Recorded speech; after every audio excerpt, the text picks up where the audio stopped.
channel ini dengan cara subscribe, like, dan share video ini. Tema podcast pada hari ini saya akan membahas mengenai rangkaian percobaan pembunuhan Presiden Soekarno. Soekarno, Presiden Indonesia pertama, sedikitnya pernah mengalami percobaan pembunuhan lebih dari 1 kali. Bahkan Megawati Soekarno Putri pernah menyebutkan angka 23. Megawati menyatakan Presiden Soekarno mengalami percobaan pembunuhan mulai dari tingkat baru rencana sampai eksekusi sebanyak 23 kali. Sementara itu, angka lebih kecil keluar dari mulut Sudarto Danusubroto.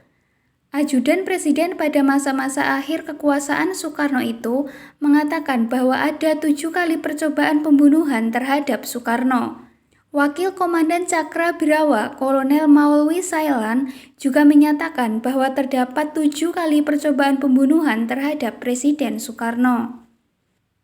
Kapan percobaan pembunuhan terhadap Presiden Soekarno tersebut terjadi? Pertama, peristiwa Granat Cikini. Pada 30 November 1957, Presiden Soekarno datang ke perguruan Cikini, tempat bersekolah putra-putrinya. Granat tiba-tiba meledak di tengah pesta penyambutan Presiden. 9 orang tewas, 100 orang terluka, termasuk pengawal Presiden. Soekarno sendiri beserta putra-putrinya selamat. 3 orang ditangkap akibat kejadian tersebut. Pelaku adalah perantauan dari Bima yang dituduh sebagai antek teror gerakan DITII. Kedua, penembakan Istana Presiden. Pada 9 Maret 1960, Istana Presiden dihentakkan oleh ledakan yang berasal dari tembakan kanon yang dipiloti Daniel Maucar. Maucar adalah letnan Angkatan Udara yang telah dipengaruhi oleh Permesta. Kanon yang dijatuhkan Maucar menghantam pilar dan salah satunya jatuh tak jauh dari meja kerja Soekarno. Untunglah Soekarno tak ada di situ. Soekarno tengah memimpin rapat di gedung sebelah Istana Presiden. Maucar sendiri membantah ia mencoba membunuh Soekarno. Aksinya hanya sekedar peringatan. Sebelum menembak Istana Presiden, dia sudah memastikan tak melihat bendera kuning dikibarkan di istana, tanda Presiden ada di istana. Ketiga, pencegatan Raja Mandala. Pada April 1960, Presiden Uni Soviet mengadakan kunjungan kenegaraan ke Indonesia. Dia menyempatkan diri mengunjungi Bandung, Yogyakarta, dan Bali. Presiden Soekarno menyertainya dalam perjalanan ke Jawa Barat. Tatkala sampai di jembatan Raja Mandala, ternyata sekelompok anggota DITII melakukan penyerangan. Beruntung pasukan pengawal Presiden sigap meloloskan kedua pemimpin dunia tersebut. Keempat, Granat Makassar. Pada 7 Januari 1962, Presiden Soekarno tengah berada di Makassar. Malam itu, ia akan menghadiri acara di Gedung Olahraga Mato Angin.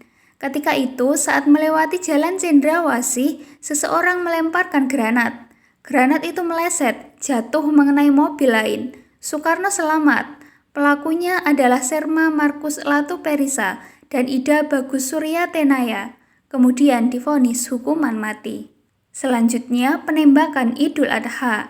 Pada 14 Mei 1962, Bahrum sangat senang ketika berhasil mendapatkan posisi duduk pada saf depan dalam barisan jemaah sholat Idul Adha di Masjid Baitur Rahim.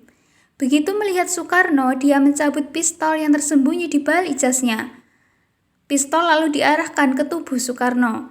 Namun demikian, arahnya melenceng dan peluru meleset dari tubuh Soekarno, menyerempet Ketua DPR GR Kiai Haji Zainul Arifin.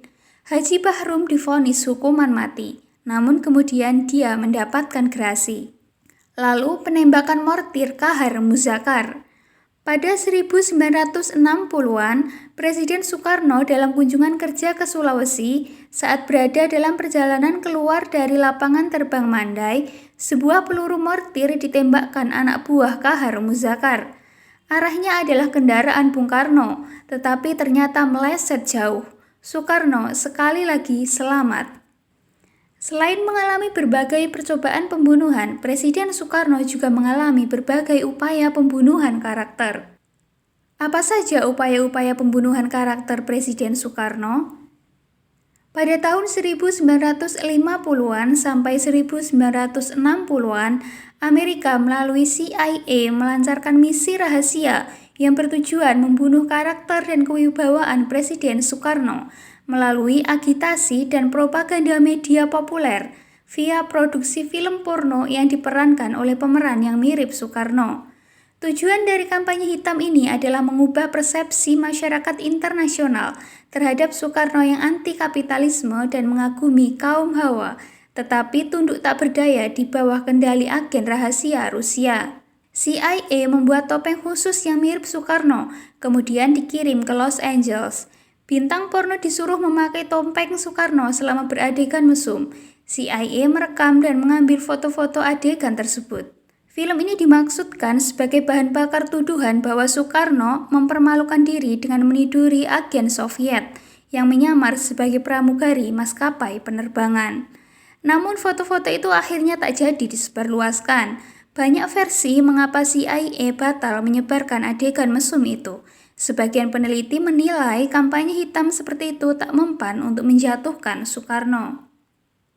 Maka dari itu dapat disimpulkan bahwa Soekarno menghadapi banyak mara bahaya selama ia menjadi Presiden Indonesia.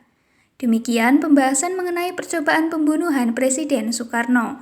Apabila ada pertanyaan dapat ditanyakan di kolom komentar. Jangan lupa untuk terus dukung channel ini dengan cara like, subscribe, dan share video ini. Terima kasih.